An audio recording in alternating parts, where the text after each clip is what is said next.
আমি রামনারায়ণ গৃহস্থের অমৃত কথা চ্যানেল থেকে আজকে আমি এসে গেছি। এই যে দেখুন বদ্রীপুরের, এই যে বদ্রীপুর যে রথতলা, ওখান থেকে নেমে গোপালদাসপুরে এই যে রাখাল রাজার মন্দির, এই রাখাল রাজার মন্দিরের ইতিহাসটি আপনাদেরকে আমি এখন সুন্দরভাবে শোনাবো, খুব মন দিয়ে শুনবেন। এই যে দেখছেন, এই যে আপনাকে এতক্ষণ ধরে আপনাদেরকে দেখালাম, পরের পর ভিডিও আমরা 10খানা ভিডিও করেছি। এই যে দেখুন এই যে মন্দিরটি, এটি রাখাল রাজার মন্দির। এই যে মন্দিরখানা আপনারা দেখছেন, এই যে এর ইতিহাসটা আপনাদেরকে বলছি। এটা হচ্ছে মুর্শিদ কুলি খাঁ। মুর্শিদ কুলি খাঁ একবার 350 বছর আগেকার ঘটনা। সেই মুর্শিদ কুলি খাঁ যুদ্ধে যাচ্ছিলেন, যেতে যেতে এই যে দেখছেন জঙ্গলের মধ্যে আপনাদেরকে দেখাচ্ছি, এই জঙ্গলের এখানে উনি সৈন্য সামন্তদিকে নিয়ে এখানে রেস্ট নিচ্ছিলেন। আর এইখানেই একটি ভাঙা কুঁড়ের মধ্যে এখানে পুজো হতো। রামকানু গোস্বামী বলে এক ভদ্রলোক, নিঃসন্তান। সেই ভদ্রলোক, তার কোনো সন্তান থাকেনি, সেই এখানে ওই ঠাকুরের পুজো করতো। ছোট্ট একটি কুঁড়ে ঘরের মন্দির, সেই মন্দিরে উনি পুজো করতেন।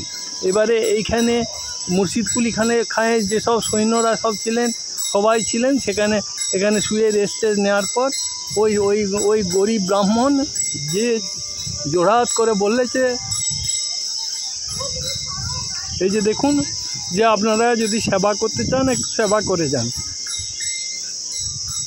তারপরেতেই আপনার সব সৈন্যরা এসে এখানে সেবা করলেন। সেবা করার পর রাজা জিজ্ঞেস করেছিলেন যে আপনি এই গরিব ব্রাহ্মণ, তা আপনি এত সৈন্যকে কিভাবে খাওয়ালেন? তো তখন ওই ব্রাহ্মণ বলেছিলেন যে বাবা, আমি কিছু জানি না, এখানে যেই আসুক কেউ উপোস যাবে না, এখানে আপনার খাওয়ার ব্যবস্থা এখানে থাকবে, ঠাকুরের এটা আশীর্বাদ, আমি কিছু জানি না। তারপরে মুর্শিদ কুলি খাঁ উনি সঙ্গে সঙ্গে এইসব দেখে ওই গরিব ব্রাহ্মণকে সব ইতিহাস নিলেন। ওনার নাম হচ্ছে রামকানু গোস্বামী, 350 বছর আগে। তো ওনাকে জিজ্ঞেস করার পর উনি বলেন আমি জানি না, আমি ভিক্ষা করে সব নিয়ে এসেছি এবং সেই ভিক্ষা জিনিসে আমি রান্না করেছি। তা আপনাদের কতজন সৈন্য আছে কী আছে আমি কিচ্ছু জানি না। তারপরে উনি ওই ব্রাহ্মণকে বললেন যে আমার এই ঘোড়াটা যত দূর যাবে তত দূর আপনাকে এই ঠাকুরের জন্য আমি ব্যবস্থা করে দেবো। তারপর সেই ঘোড়াটি যে এরিয়াটি ঘুরেছে সেটি প্রায় 350 একর জায়গা, 350 থেকে 400 একর জায়গা। সেই জায়গার মধ্যে ঘোড়াটি ঘাস টাস খেয়েছে এবং গেছে। সেই জায়গা ওই মুর্শিদ কুলি খাঁ নিজে আপনার এই রামকানু গোস্বামীকে ওনার নামে করে দেয়। এবং রাত্রে স্বপ্নাদেশ হয় যে এই যে পেছনে একটি দিঘির মতন রয়েছে, আপনাদেরকে দেখাচ্ছি। এই যে দেখুন দূরে দিঘি, ওই দিঘিতে একটি কাঠ ভেসে আসবে এবং সেই কাঠের আপনার 11 বছরের একটি ছেলে, সে ওইটি এনে সে নিজে তৈরি করবে। তারপরেতে সেই একদম ঠিক সেই রকমভাবেই একটি কাঠ, সেই কাঠ নিয়ে এই ঠাকুরের হয়েছে। এই যে রাখাল রাজার মন্দির, এই যে আপনাদেরকে এবার রাখাল রাজাকে দেখাচ্ছি। দেখুন কত সুন্দর, আপনাদেরকে এবারেই দর্শন করাবো আসল ঠাকুরকে।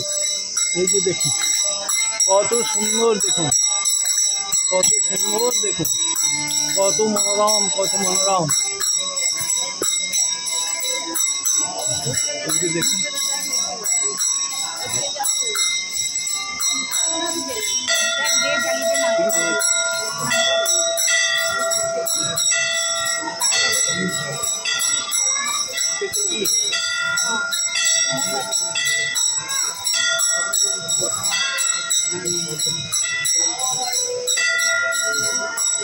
এই যে ভালো করে দেখুন রাখাল রাজা স্বয়ং শ্রীকৃষ্ণ, এই যে দেখুন এনার সেবা এখানে হয়। এই যে দেখুন কত সুন্দর, দেখুন আর সব সময় 12 মাস ধরে নাম হচ্ছে, কত মনোরম। দেখুন এই যে দেখুন একদম সুন্দরভাবে মনে হচ্ছে। এই যে দেখুন সুন্দরভাবে আপনাদেরকে ঠাকুর দর্শন করলাম। এখানে ভিডিও রাখছি, আবার পরে ভিডিও এসে যাব। নমস্কার।